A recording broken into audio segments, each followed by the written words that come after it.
मोला तोर दिल के माया चाही वो गोरी, मोला तोर दिल के माया चाही ना। मोला तोर दिल के माया चाही गा राजा, मोला तोर दिल के माया चाही ना। आगे फागुन तिहार खेलबो रंग यौ गुलाल, तोर दिल के माया चाहे। आगे फागुन तिहार खेलबो रंग यौ गुलाल, तोर दिल के माया चाही। मोला तोर दिल के माया चाही वो गोरी, मोला तोर दिल के माया चाही ना। मोला तोर दिल के माया चाही गा राजा, मोला तोर दिल के माया चाही ना। आगे फागुन तिहार खेलबो रंग यौ गुलाल, तोर दिल के माया चाहे। आगे फागुन तिहार खेलबो रंग यौ गुलाल, तोर दिल के माया चाही। अरे एक बच्चर के 12 महीना अच्छा 12 किस्म ले आवे वो, बरसा फूले आमा मौरे, डारा पाना लहरावे वो। ऐसे मोला तोर दिल के माया चाही वो गोरी, मोला तोर दिल के माया चाही ना। मोला तोर दिल के माया चाही गा राजा, मोला तोर दिल के माया चाही ना।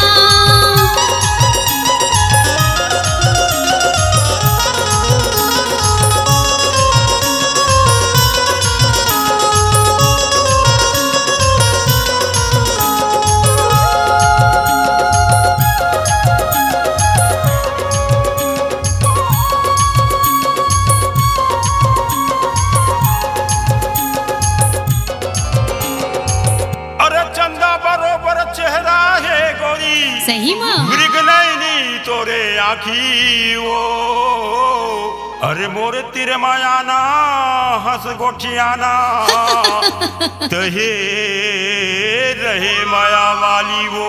अच्छा जी मोला तोर दिल के माया चाही वो गोरी, मोला तोर दिल के माया चाही ना। मोला तोर दिल के माया चाही गा राजा, मोला तोर दिल के माया चाही ना।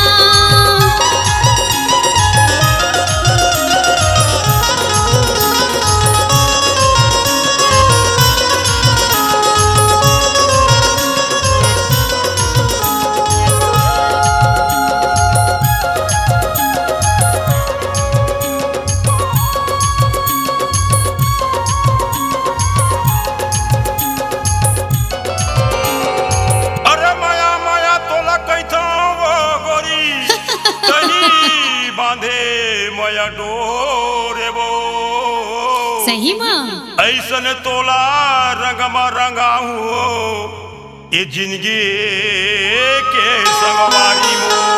अच्छा जी मोला तोर दिल के माया चाही वो गोरी, मोला तोर दिल के माया चाही ना। मोला तोर दिल के माया चाही गा राजा, मोला तोर दिल के माया चाही ना।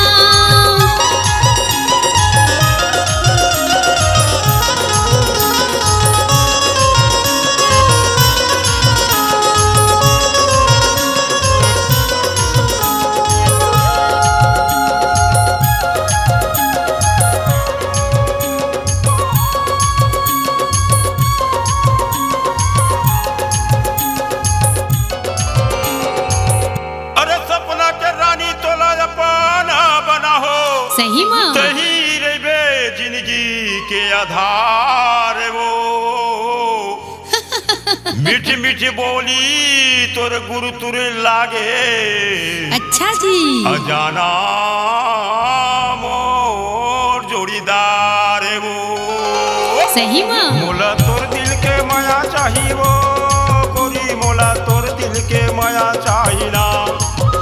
मोला तोर दिल के माया चाही गा राजा, मोला तोर दिल के माया चाही ना। आगे फागुन तिहार खेलबो रंग यौ गुलाल, तोर दिल के माया चाहे। आगे फागुन तिहार खेलबो रंग यौ गुलाल, तोर दिल के माया चाही। मोला तोर दिल के माया चाही वो गोरी, मोला तोर दिल के माया चाही ना। मोला तोर दिल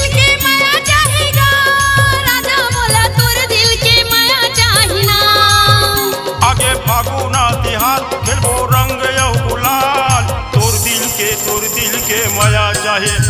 आगे फागुन तिहार खेलबो रंग गुलाल तोर दिल के माया चाही। आगे फागुन तिहार खेलबो रंग गुलाल तोर दिल के माया चाहे। आगे फागुन तिहार खेलबो रंग गुलाल तोर दिल के माया चाही। आगे फागुन तिहार खेलबो रंग गुलाल तोर दिल के